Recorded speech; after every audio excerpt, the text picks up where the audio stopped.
మోదీ గారి స్పీచ్ విన్న చాలా మందికి ఒక సందేహం ఉంది. బంగారం కొనాలా వద్దా? బంగారం ధర తగ్గుతుందా లేదా పెరుగుతుందా అని. ఇప్పుడు ఒక విషయం చెప్తాను. 3 రోజుల క్రితం మోదీ గారు ఒక మాట చెప్పారు. బంగారం కొనకండి అని. 1 సంవత్సరం పాటు పెళ్లిల్లో కూడా వద్దు, పండుగకు కూడా వద్దు అని అన్నారు. నాకు అర్థం కాలేదు ఎందుకు ఈ మాట చెప్పారు అని.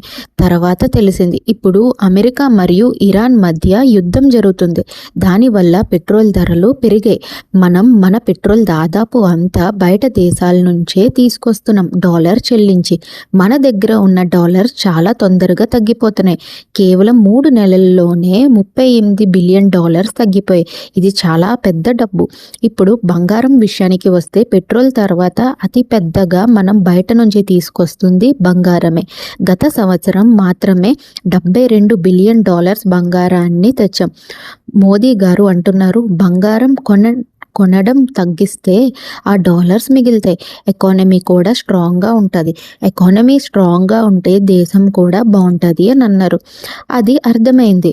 కానీ ఒక విషయం ఉంది, ఇది చాలా మందికి తెలియదు. మోదీ గారు మనకి బంగారం వద్దు అని చెప్తున్న సమయంలో మన రిజర్వ్ బ్యాంక్ ఆఫ్ ఇండియా అదే ఆర్బీఐ మరింత బంగారం కొంటుంది.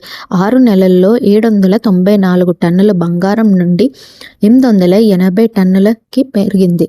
అంటే గవర్నమెంట్ మనకి వేరేగా చెప్పి తను వేరేగా చేస్తుందా అన్నది చాలా మందికి ప్రశ్నగా మిగిలింది.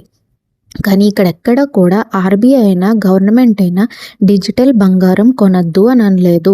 ఫిజికల్ బంగారమే కొనొద్దు అని చెప్పారు. అంటే నగలు కొనొద్దు అన్నారు కానీ డిజిటల్ బంగారం సేఫ్ అనే అంటున్నారు. సో మీరు కూడా డిజిటల్ బంగారంలోని మీరు ఇన్వెస్ట్మెంట్ చేయొచ్చు. ఈటీఎఫ్ అలాంటి వాటిల్లో కూడా మీ పెట్టుబడి అనేది పెట్టొచ్చు. ఇప్పుడు మీరు ఏం ఆలోచిస్తున్నారు? మోదీ గారు తీసుకున్న డిసిజన్ కరెక్టేనా?